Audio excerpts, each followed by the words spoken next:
Good afternoon. Welcome back here at ESCMID Global TV. I'm Judith Cohen. I'm your host here at the ESCMID Global TV studio. We are located here live in Barcelona, Spain, in Hall 8.1, and I'm very happy that I get to introduce to you two editor-in-chiefs of the Society's journals. We have next to me Leonard Leibovici, who is the editor-in-chief of the CMI, and next to him, Angela Huttner, who is the new editor-in-chief of the new journal, CMI Communications. So a warm welcome to both of you.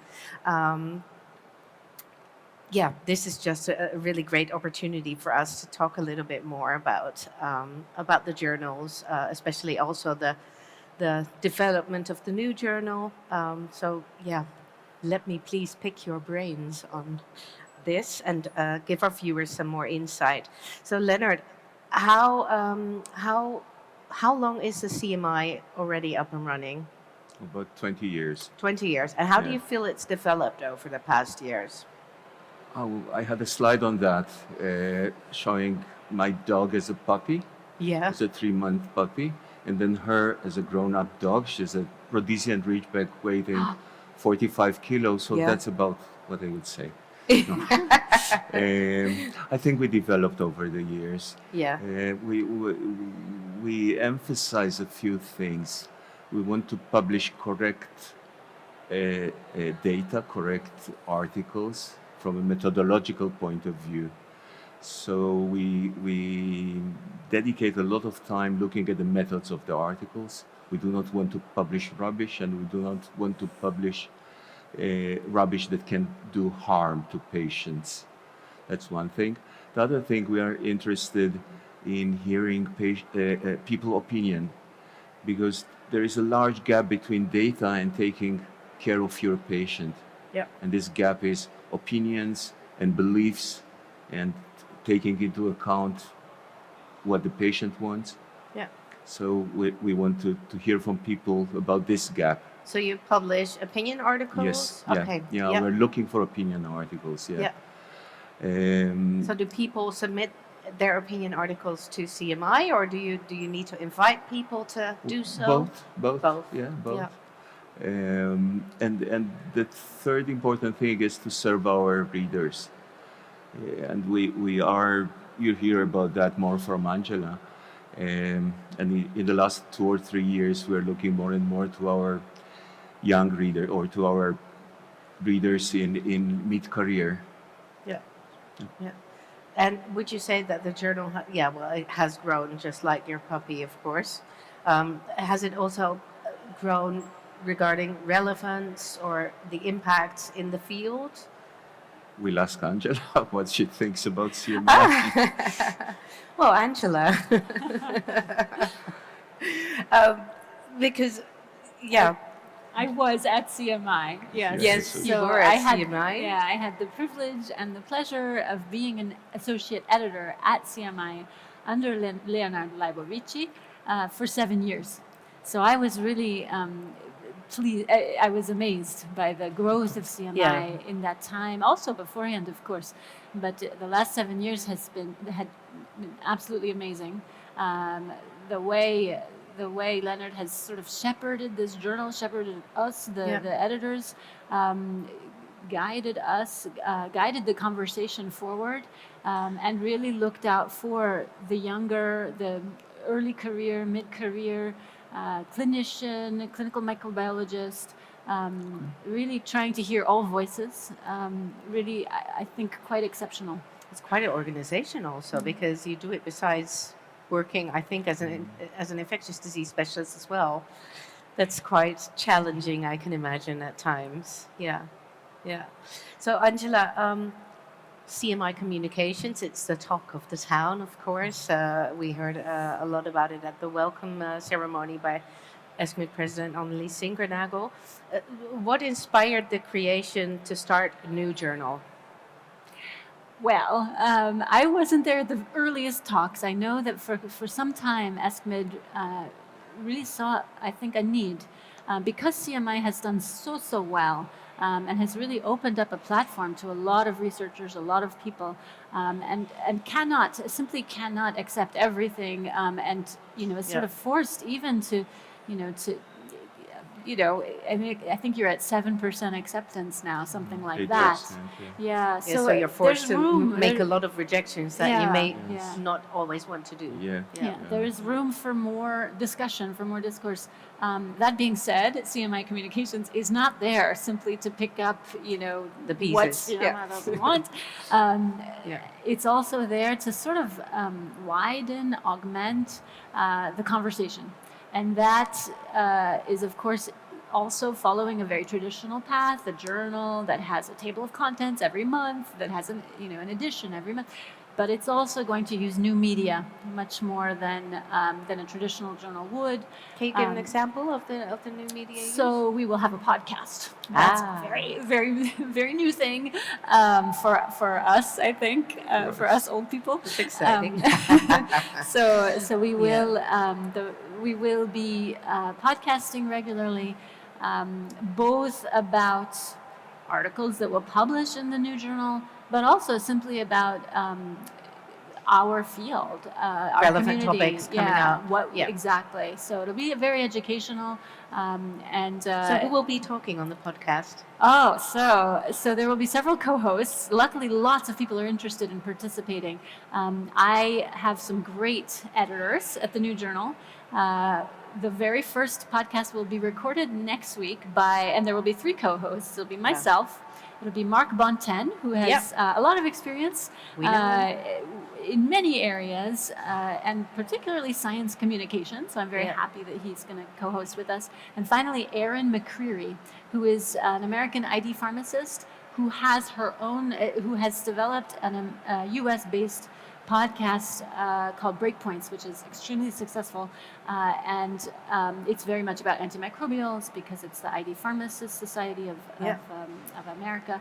So we 3 will be recording the first podcast next week. But this is really fitting the ESCMID Global field because you're all calling in, I think, from different continents even. Yes, indeed. To make a podcast. Indeed. That's really wonderful. Yeah, so we'll be discussing the clinical trials that are being presented this weekend. We'll be discussing their results, the results of these clinical trials, and whether or not they should change practice. Yeah. So the idea is really to help the clinician, early career, mid-career, even those who are late career, who may not understand how to interpret results, keeping in mind good methodology, etc. So we will be discussing, these results and whether we think they should change clinical practice, what might be done better, what might be needed still, and that'll drop. Learning the lingo, that will drop in around May 15th, I think, is our drop date. Yeah. Yeah, so that's really the communications part of the CMI Communications. What are the real main differences between the journals content-wise? Yeah, maybe I'll also answer your last question, where we needed a new journal.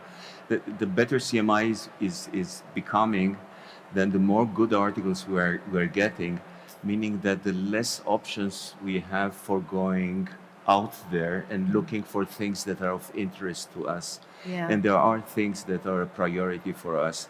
Again, young researchers where CMI Communications might do much better. Yesterday I was talking with people in the trainee association of ESCMID. Yeah. And what they were saying is that we need content for us, need content aimed at them, at the trainees. They need new ways to reach them. Okay, we're talking about podcasts, and they want to voice their voices, their concerns. So again, CMI now, it's a problem of the reach.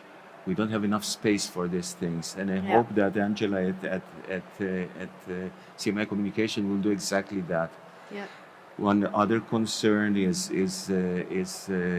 not so rich countries or not so rich researchers. How do you reach them? How do you give them a voice in again, ESCMID Global? So I hope that I hope Angela will have to decide, but I hope that I know that she's already marking these areas Yeah. where our needs, and Yeah. then CMI communication can address them. Yeah. Yeah. So, um, is it also of concern that people will not know where to submit their work to CMI Communications or CMI? If we, if Is, we, is the difference clear enough? That's a first world problem. That's definitely a first world problem. It's a very good question, because the truth is, I think the scope of CMI comms, as we Yeah. call it, CMI comms, our scope is actually quite similar to that Yeah. of CMI.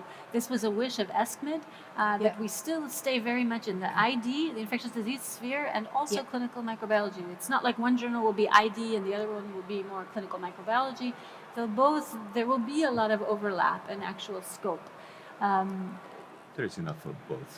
There's that enough. doesn't matter. Yeah, there's so much Yeah. material. There's Yeah. good stuff out there. Yeah. We think. I would say right now, CMI comms, our scope is even a bit wider. We're really not putting any restrictions right now, simply because we are open. It's the most wonderful time. We're at the Yeah. beginning, and we don't have to limit ourselves. We will, as we go. We'll probably need to refine, narrow the scope. But right now, basically, what we feel is that anything that has to do with pathogens, whether you want to treat them, diagnose them, prevent them, any way you want to look at them, clinical treatment of a pathogen, or population level approach to pathogens, so Yeah. public health, really anything around pathogens is interesting to us. Yeah. Yeah. So, And you'll see one other thing, Angela, that you'll see that authors are shaping the journal. It will happen in 1 or 2 years. You'll see that somehow authors are leading toward topics or pathways that and they are shaping Which the is journal. as it should be. It should- be exactly them it and should not be. us necessarily. Exactly, it If the should work be. is Yes, good, yeah. then it should. Readers and the authors are shaping the journal, so you'll see that in a. it's going to be really interesting to see how the CMI comms And I'm evolves sure over that the coming. I'm sure they will be open to that, thinking in 1 or 2 years what our readers Yeah. are saying to us, Yeah. what our authors saying to us. Yeah. So, did you set ambitions or goals for the journal, the new journal, or is part of the goal going with the flow a little bit and letting the authors shape it to some extent? Is there space to do so? I would say the answer is yes and yes. Yes and yes. Yeah. So yes, we certainly have internal goals on different levels. We are a new journal, so we know we need to be indexed within the next year, 2 years, depending on the indexing group. So we have plenty with our Is publisher. that a difficult process? Well, Getting indexed? I think it is for the publisher. Yeah. So our publisher, like CMI, is Elsevier. Yeah. And they are all over this, which is great. Yeah. We have a very experienced publisher who's already setting it up. There are all these criteria. Yeah. And, They've done it before. Yeah, very nicely. That helps. So it's Yeah. luckily it's not something we editors have to worry about all the time.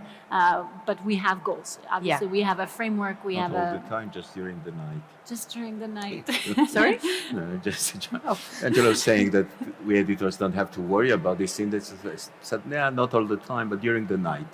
Yeah. When you're away. When We'll you're make going- it. We'll make Yeah. it. I mean, We'll I make think it. we We'll both make it, have for sure. dream teams in terms Yeah. of our editors. Yes, I mean, yeah, we yeah, are both yeah. very blessed. Yeah. Maybe We have amazing editors. Can I say a word about that? Yeah. The editors of CMI, and Angela was an editor until a few months ago.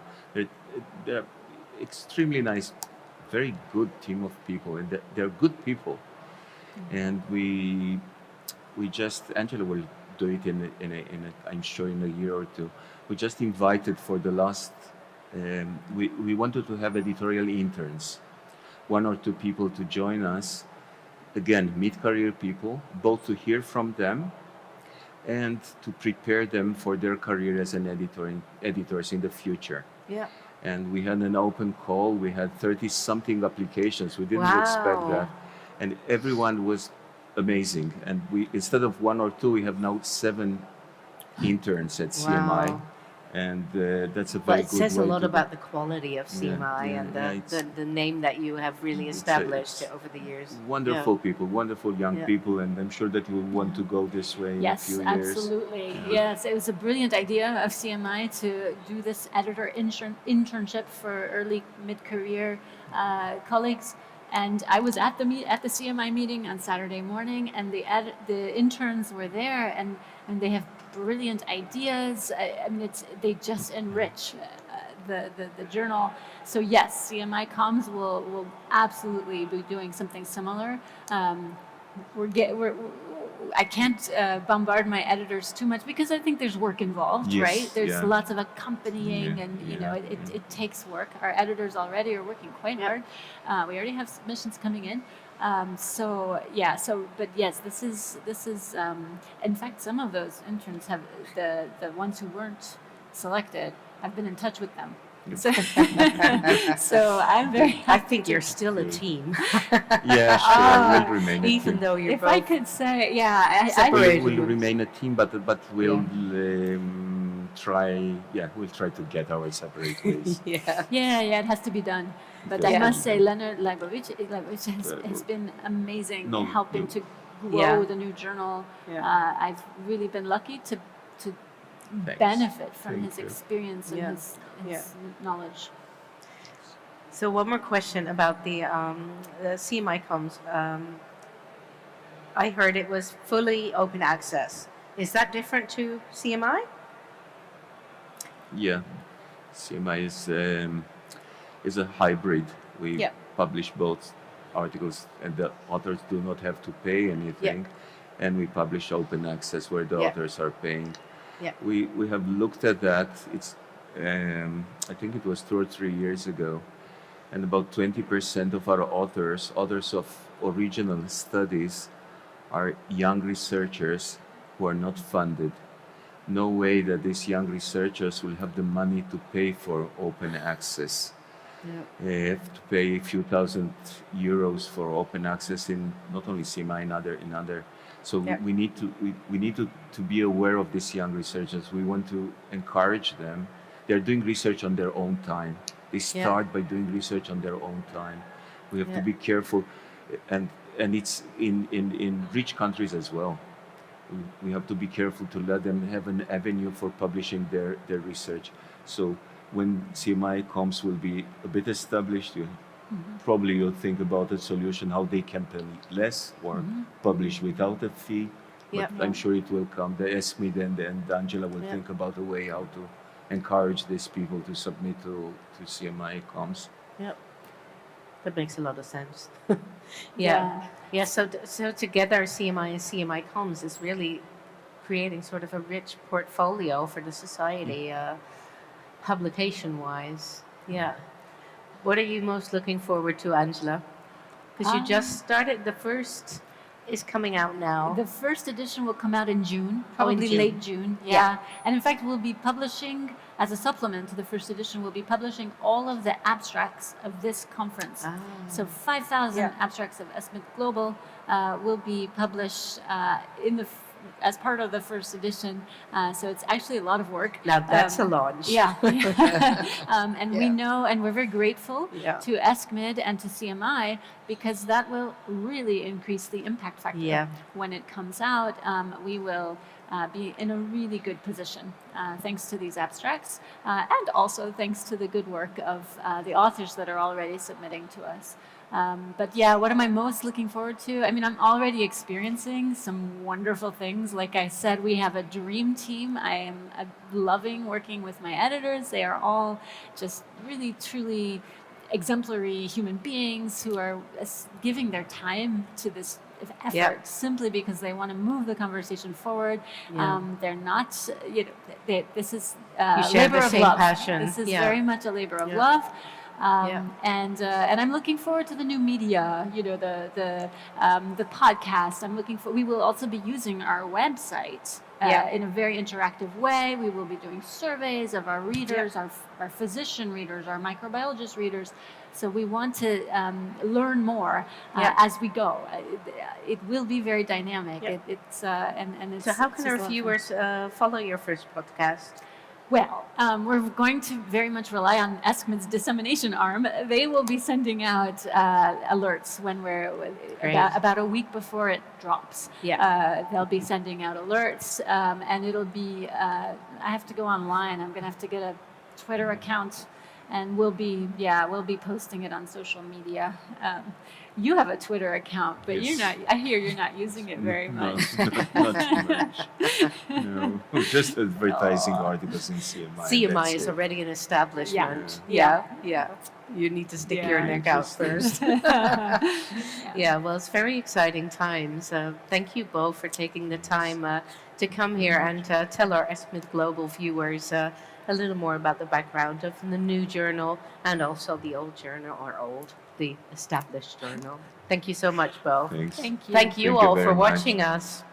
We will be back at 2:00 when we will be inviting our another guest here in the studio, one of the keynote speakers of this year's ESCMID Global, and no one less than Nicolas Segata, who is holding his keynote on new frontiers in the microbiome and human health this afternoon. So if you're still contemplating attending that session, first join us at 2:00 and you'll hear more. See you then.